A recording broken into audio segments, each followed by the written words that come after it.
Alors, mon mari avait une grand-mère dans sa famille, il y avait la partie maternelle était méridionale et la partie paternelle était du nord.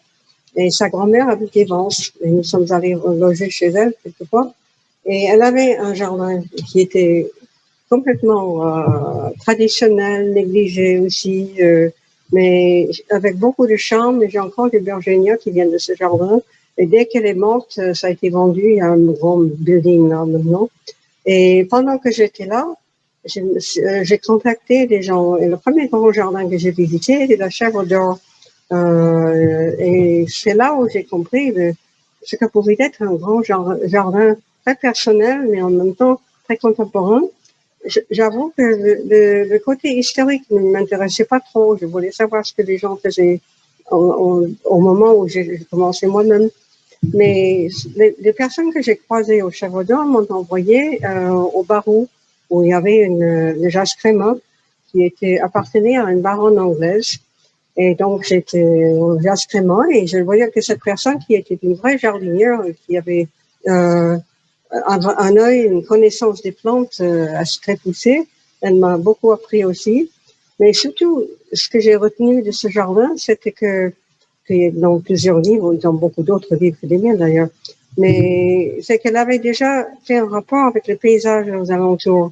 Il y avait un vignoble, il y avait des oliviers, il y avait, c'était très horticole tout près de la maison, mais elle intégrait, elle s'inspirait du paysage des alentours, et il n'y avait pas une coupure. Et elle plaquait pas. C'était pas un jardin qui était plaqué sur le lieu, c'était un jardin qui était inspiré par le lieu. Et par la suite, assez rapidement, j'ai commencé à avoir des réseaux dans les Alpes et j'ai vu le jardin de sa grande rivale qui était à Saint-Étienne-du-Grès et les deux femmes étaient entre elles. Je crois, on m'a dit, je connais pas l'histoire, mais elles étaient rivales personnellement aussi. Et c'était une Américaine qui avait acheté exprès, elle aurait pu acheter un petit château et elle a acheté plutôt la ferme à côté. C'était le début c'était ça prenait de l'envergure à ce moment-là, le mode des masses restaurées et le sorte de rustique raffiné qui est devenu le typique de l'image internationale de la Provence. Et donc cette américaine qui était ambassadeur, mais elle était très influencée par les jardins anglais. Et tous les paysagistes qu'elle faisait venir travailler chez elle étaient des Anglais, et dont certains étaient des gens intéressants et intelligents, et dont Rosemary Viry était la principale, qui a écrit beaucoup de livres en Angleterre. Et une fois que j'étais dans ce jardin, j'ai demandé à Rosemary Viry ce qu'il y avait de provençal dans ce jardin. Et Rosemary Viry m'a regardé, il y avait 4 grands oliviers. C'était le début aussi de l'achat de très grands, très vieux oliviers qu'on plantait et s'ils mouraient, tant pis, on les remplaçait. C'était déjà un peu le début de l'approche consommatrice, je peux dire, dans ce genre de jardin. Et la prochaine fois que je suis passée dans ce jardin, il n'y avait plus les oliviers parce que ça bloquait la vue, la perspective sur une fontaine, donc on les avait enlevés. Donc, c'était le jour et la nuit par rapport à la baronne anglaise. Et, j'ai mis du temps à comprendre ça, mais j'ai compris que la personne à Saint-Étienne-du-Grès, elle se calquait sur des images qui étaient imprimées et qui venaient d'ailleurs, qui venaient surtout de l'Angleterre. Et par la suite, il y a un historien anglais, Tim Richardson, qui a écrit une histoire des jardins anglais, et il décrit les jardins des années 80 exactement, c'est exactement ce qu'elle avait. Il appelle ça le Smart Garden. C'est exactement ce qu'elle avait. Elle avait acheté. Mais entre-temps, j'ai eu d'autres rencontres. Une rencontre qui m'a beaucoup marquée, c'était avec Rosine Bacou à l'abbaye Saint-André à Villeneuve-des-Avignon. Et là aussi, elle m'a beaucoup appris et elle a compris que je ne voulais pas simplement voir les jardins de luxe ou de gens très aisés ou des jardins d'élite. Et elle m'a envoyé la première fois dans des réseaux de jardins ce que j'appelle maintenant des jardins de grand-mère. En fait, c'était des gens, des femmes qui étaient probablement plus âgées que moi en ce moment. Moi, à l'époque, c'était pour moi des jardins de grand-mère, mais c'était des petits jardins modestes, quelquefois juste une cour, mais qui avaient été aménagés avec une connaissance des lieux et des plantes. Je me souviens, j'ai une photo que j'utilise souvent dans les conférences. des petits pots à Villeneuve-les-Avignon où il y a une treille et un laurier rose. Et le laurier rose est en plein soleil. Et tout est placé exactement pour bien profiter de la disposition et de la logique des lieux. Et là aussi, j'ai beaucoup appris en parlant avec ces personnes et c'était trop tôt. Moi, je m'étais déjà abonné beaucoup à des magazines dès que j'ai commencé. Je recevais tous les magazines. Mais ces jardins-là n'étaient pas calqués sur les magazines. C'était vraiment des jardins des personnes qui les avaient créés pour elles-mêmes. Donc ça, c'était déjà une chose. Par la suite, j'ai vu beaucoup de jardins en parcourant la France pendant des années. J'ai appris à identifier presque tout de suite les jardins qui imitaient les images des magazines. C'est un peu triste parce que souvent les gens étaient passionnés et se mettaient corps et âme dans leur jardin, mais c'était la photo et puis le jardin. Et ça, je trouve que c'est dommage. J'ai peut-être une étape à passer aussi. Alors aussi, à ce moment-là, il y avait d'autres gens comme moi, évidemment, qui s'intéressaient au jardin. Il y avait une exposition à Chartreuse d'Avignon, qui était très bonne à l'époque aussi. Et puis, plusieurs personnes m'ont parlé de Michel Racine.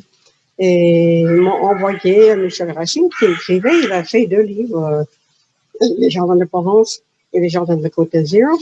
Et je suis allée voir Michel Racine, a bien voulu me recevoir, cette universitaire canadienne qui... C'était un grand avantage pour moi d'être et universitaire et canadienne parce que personne n'arrivait à me placer. Personne ne savait d'où je sortais ou ce que je voulais. Et j'ai très vite compris que c'était avantageux de dire que j'écrivais un livre. Et en fait, finalement, c'était vrai, mais au début, c'était une fiction, c'était pas vraiment. Enfin, c'était très utile. Et mais Michel, évidemment, il écrivait son livre. Il avait toute une équipe de chercheurs qui travaillaient avec lui. C'était un professeur. Il avait des statuts très différents. Il m'a invité gentiment à déjeuner, puis il a oublié sa porte-monnaie et c'est moi qui ai fait le déjeuner. C'est un peu son habitude, je pense. Enfin, bref. Depuis, depuis, on est devenus amis, on a travaillé ensemble plusieurs fois. Mais alors, Michel travaillait surtout sur les bacilles d'Aix-Oise. Il y avait déjà un très bon livre qui existait sur les bacilles d'Aix-Oise, écrit par Jean Flessier. Et moi, de toute façon, comme j'ai dit, c'était pas tellement les jardins historiques qui m'intéressaient. Je voulais faire des choses modernes. Alors, Michel, avec un geste de générosité, m'a confié la basse vallée du Rhône. Il était certain qu'il n'y aurait rien, que je ne trouverais rien. Mais en fait, je crois dans le premier livre, j'avais 250 jardins. Mais vraiment de tout genre. Je ne cherchais pas uniquement des jardins de chic ou de luxe ou même professionnels. Et donc, et j'ai toujours aussi commencé en situant les jardins dans les contextes. Ce que j'ai apporté de ma vie de professeur de lettres, je crois, c'est que je savais pas trop comment aborder les jardins. Donc, j'ai fait des explications de texte. En entrant dans un jardin, j'ai essayé d'apprendre l'alphabet qui me permettrait à savoir la cohérence interne du lieu où j'étais comme si je faisais une explication de texte. Donc, tous les contextes étaient importants aussi. Et surtout le rapport avec les paysages. J'ai toujours, alors, ça m'a amené à un contact qui a toujours été précieux pour moi. C'était avec des gens de Volubilis, dont Sébastien Jorvis, ici présent. Et donc, c'est à ce moment-là que j'ai commencé aussi à participer, un peu plus tard, je crois. Mais il y a eu un vernissage pour le livre que Sébastien a fait avec ses collègues sur paysage de terrasse. Et à ce vernissage, j'ai fait la connaissance d'un photographe qui avait travaillé sur ce livre, Vincent Motte. Et Vincent et moi, on a eu des débuts un peu orageux, en fait, parce que il était photographe de paysage. Et alors moi, j'essaie de négocier à ce moment-là avec les éditeurs pour la première fois. Et je suis arrivée juste au bon moment parce que la Provence commençait à être à la mode et les jardins commençaient à être à la mode. Et moi, j'ai proposé les deux ensemble. Alors, j'ai eu beaucoup d'offres. Et ça, c'était inouï pour une professeure de lettres canadienne qui vivait en Avignon. J'avais pas du tout attendu ça. Donc, moi, j'essaie de négocier. Vincent voulait que enfin, c'était un peu compliqué, mais on a finalement arrivé. Et Vincent est devenu un des meilleurs photographes de jardin pendant des années. Et malheureusement, il est décédé très tôt. Mais Sébastien et moi, et beaucoup d'autres, nous gardons un très bon souvenir ensemble. Voilà, alors, qui est-ce que d'autre j'ai connu à ce moment-là? Alors, mes réseaux s'étendaient un peu. Il y avait deux personnes, deux dames à Saint-Rémy-de-Provence que j'ai beaucoup apprécié. D'abord, il y avait Doudou Bayol. Je ne sais pas si ce nom vous dit quelque chose. Son mari est peintre et ils ont un jardin dans une. Il y avait un match de famille. C'est sa fille Jeanne maintenant qui a le match et qui fait elle a fait des livres d'abord sur les roulottes et maintenant elle fait un magasin de mode, je crois. Elle fait des choses sur Internet.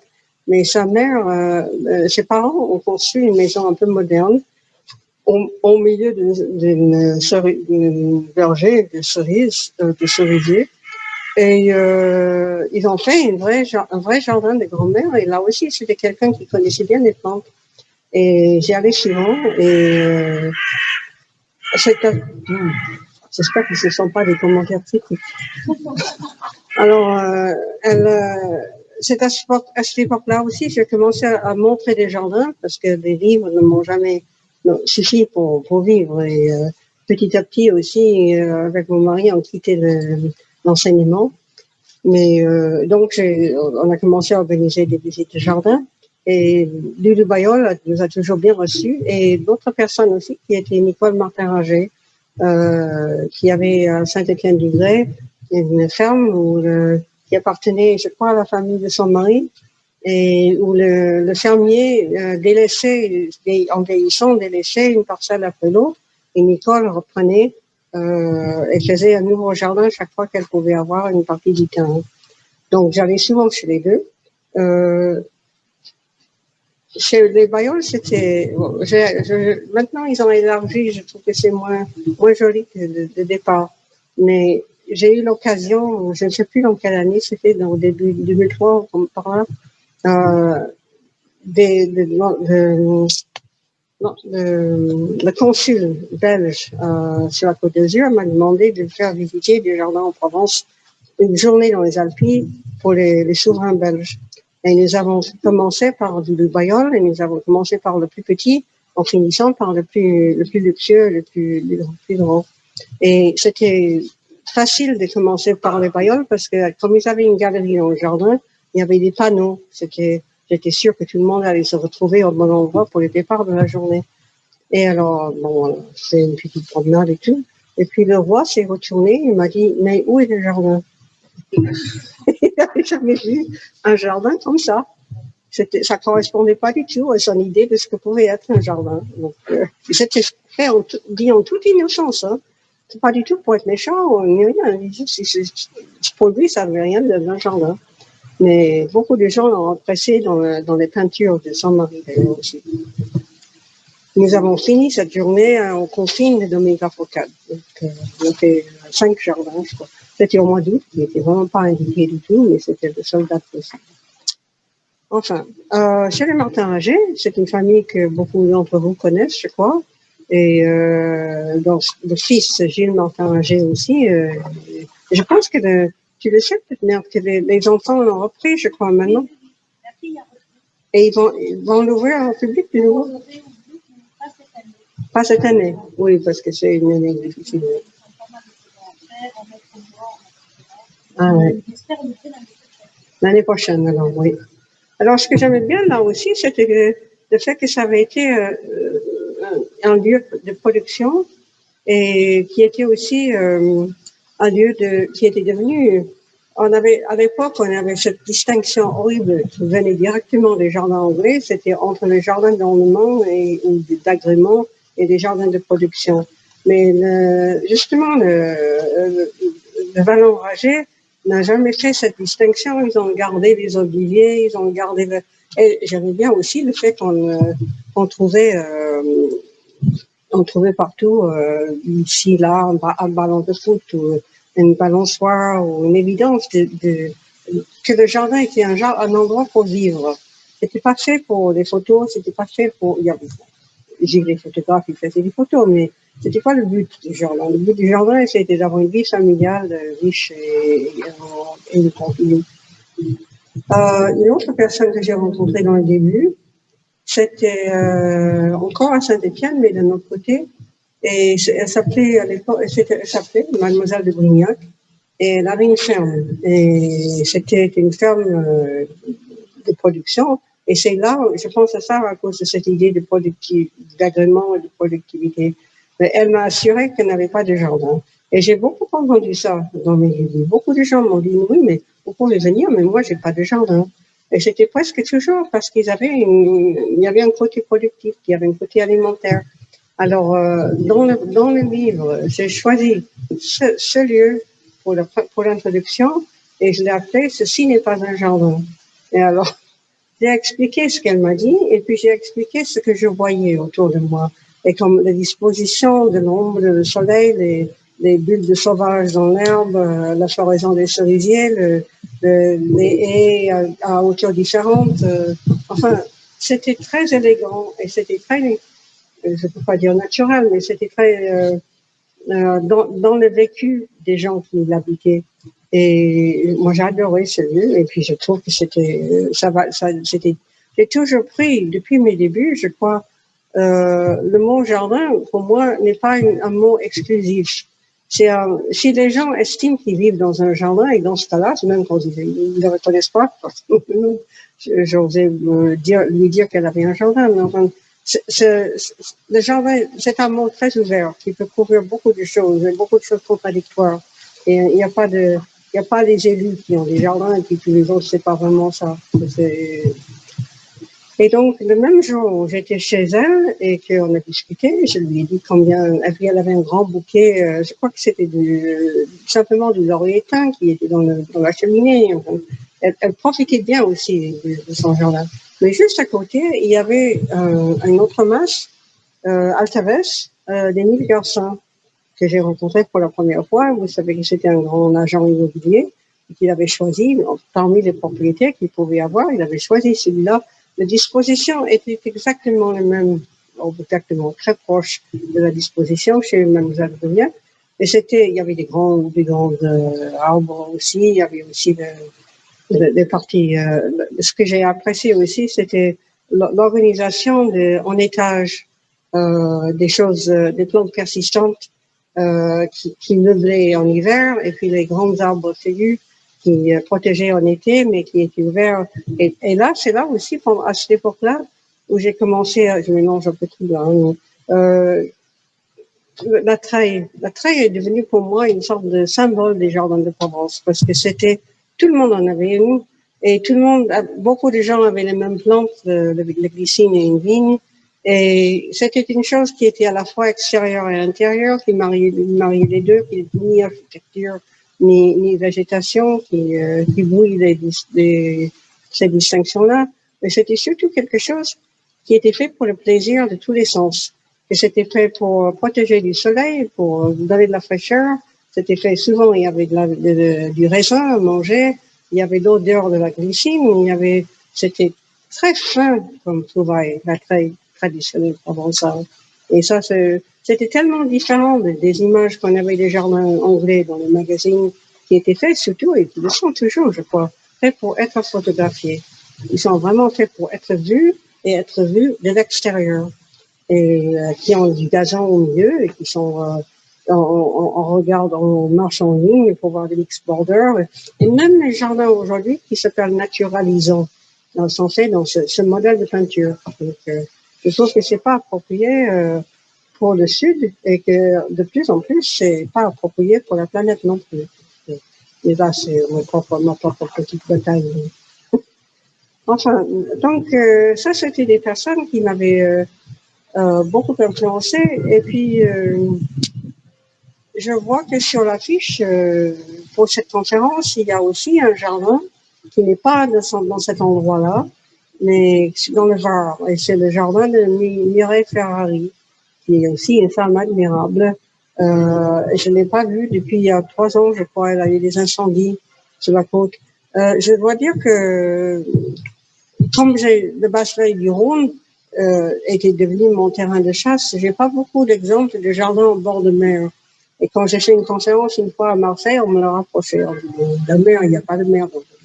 Donc, c'est vrai un peu, mais Mireille Ferrari, elle est à bord de Mimosa, elle donne directement sur la mer. il y a un piton, il y a des différences de niveaux. Et elle a été conseillée dans ces plantations par Pierre Quillier, qui est aussi un grand spécialiste de plantes, qui était le petit-fils du majordome de la Villa Noailles, du comte de Noailles. Ailleurs, vous savez, il y a ce musée de la Villa Noailles qui était aussi un grand monument d'architecture. Et Pierre a passé son enfance sur ces lieux. Et il est très connaisseur des plantes à la fois horticoles et sauvages. Et ça, c'est assez rare. Hein? Quelqu'un qui connaît très bien à la fois l'horticulture et les plantes sauvages. Et Pierre a conseillé Mireille Ferrari. Et là, ce qui m'a beaucoup plu, c'est pas très grand comme jardin. Ce que vous voyez sur la photo, c'est vraiment le cœur du jardin avec un petit bassin. Elle a mélangé une fantaisie avec des petites pierres et puis les grands arbustes et les arbres qui étaient déjà là. Et c'est le mélange du sauvage et de l'horticole. Et c'était une des premières personnes à faire ça. Et elle l'a fait avec beaucoup de goût et de sensibilité. Et bon, j'espère qu'il est encore en bon état. Après, elle était parisienne d'origine. Sa famille, c'était des fleuristes, je crois, très connus à Paris. Et mais elle a vécu presque toute sa vie à Bormes-les-Mimosas. Et bon, j'espère que l'incendie n'a pas fait trop de dégâts. Alors, quoi d'autre vous dire je ne sais pas si vous avez des questions, peut-être non. Je peux continuer dans ce sens-là, mais ok. Bon, alors, le premier livre était donc Jardin de Provence et qui a été publié en 92. Et j'étais très contente de voir que les spécialistes originaires de Provence m'adressaient encore la parole après sa sortie. Et je ne savais pas que j'avais réussi à coïncider plus ou moins, enfin, à apporter quelque chose. Et donc, et après, c'était l'idée de l'éditeur de m'envoyer sur la Côte d'Azur. Et là, je ne voulais pas y aller parce que je me dis, ça faisait maintenant, à ce moment-là, 10 ans que je faisais des cours aux Américains sur la Provence, j'avais quand même fait des recherches. Et la Côte d'Azur était un terrain inconnu pour moi.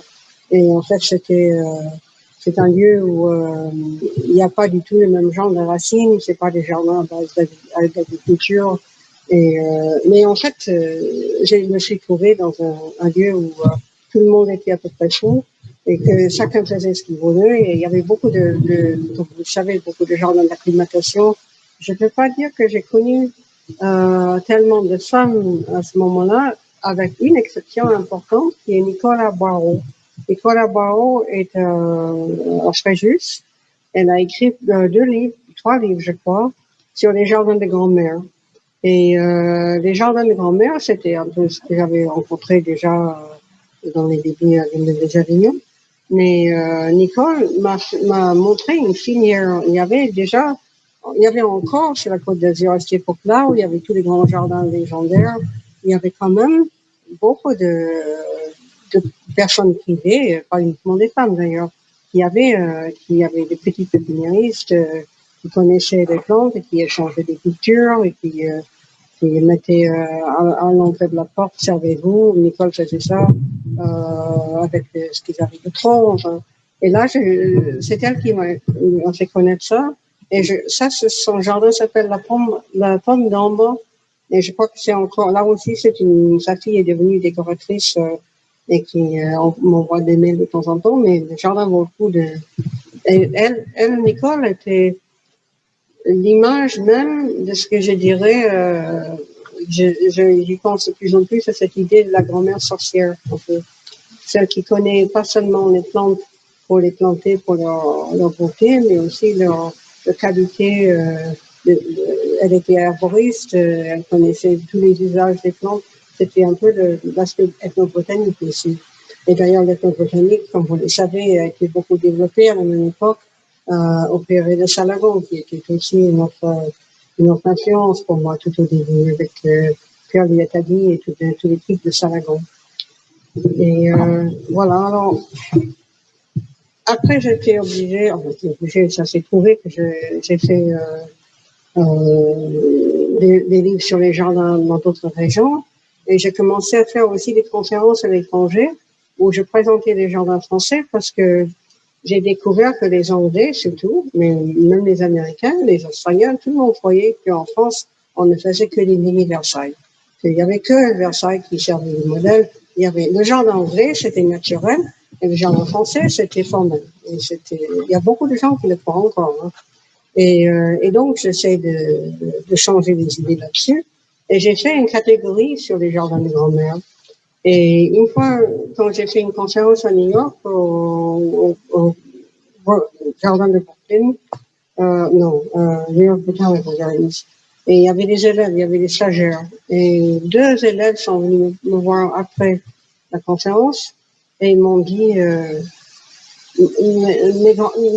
ma grand-mère a exactement le même chez moi. Et l'une d'entre elles était du Vietnam et l'autre des Bermudes. Donc, ça m'a fait penser aussi que c'est un peu comme les jardins paysans.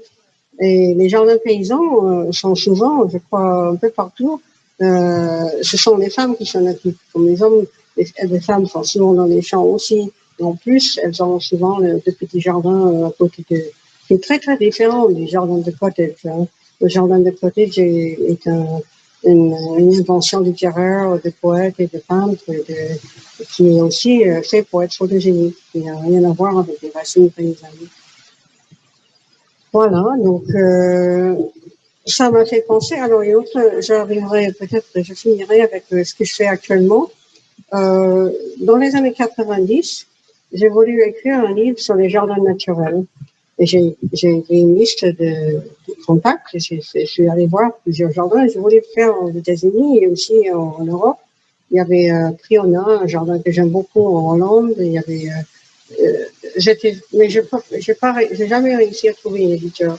Et on m'a dit à l'époque que ça ne marcherait jamais, que ça n'intéressait personne, et que l'écologie c'était trop terne, et un exemple, les éditeurs pensaient en termes de photos, hein, parce qu'ils pensaient que les photos seraient toutes beiges et bruns et verts, et qu'il n'y aurait pas de couleur, et que ça ne serait pas assez éclatant pour mettre en valeur la direction artistique de la maison d'édition.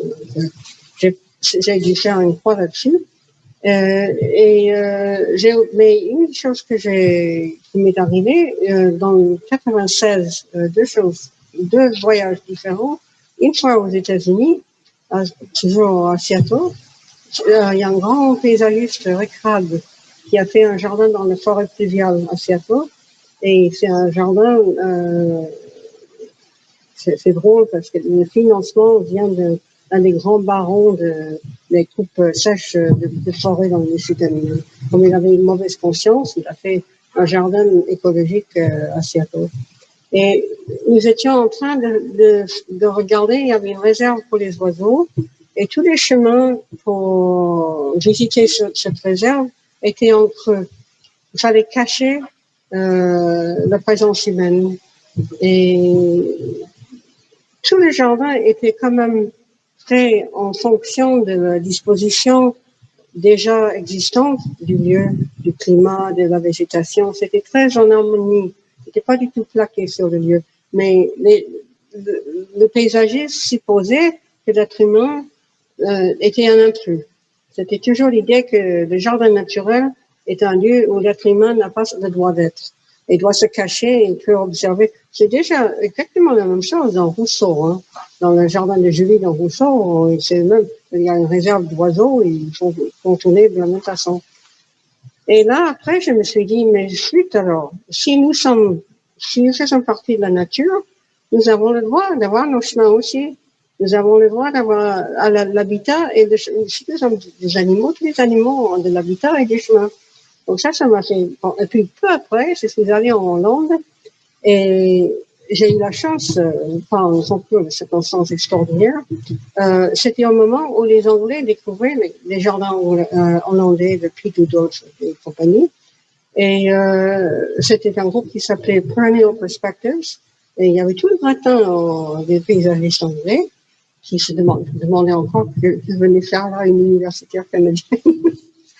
Mais bon, ils m'ont laissé venir, donc je suis allée et on a vu toute une série de jardins hollandais, dont ceux qui ont été publiés. Tous les gens sur ce voyage ont publié des livres en français. C'était le but. Et moi, j'ai pas réussi à placer le mien, mais enfin bref. Euh, mais j'ai compris que tous les jardins que nous étions en train de voir étaient des jardins de peintres et de photographes. Et c'est là où j'ai eu cette idée que nous étions extérieurs. Il y a un jardin à Tondellinden où il y a une plateforme de vue. On grimpe, on monte, il y a une plateforme et on regarde. Comme ça, on voit mieux l'explorer en dessous. En retour de ce voyage, je me suis arrêtée à Paris, au parc Citroën, et j'ai vu pour la première fois les jardins de Gilles Clément au parc Citroën. Et tout de suite, j'étais au cœur du jardin. J'étais immergée dans ce jardin. J'étais entourée. Je me suis dit, mais c'est complètement différent. Ils sont tous au 19e siècle, ces gens-là. Et c'est ce que j'ai plus ou moins continué à penser depuis. Et je pense que le mode actuel, enfin, ça a continué. Jules a été un pionnier, mais le jardin où on participe, l'être humain a le droit de participer, mais dans le respect du reste du vivant. Et c'est un peu le thème de tous ces gens qui écrivent en ce moment, Ariane Vincien-Després, Baptiste Morisot, toute la compagnie que j'appelle les philosophes naturalistes d'Actes Sud. Alors, il se trouve que j'ai décrivé ça et j'étais en contact avec mon éditeur chez Actes Sud et je lui ai raconté ces histoires-là.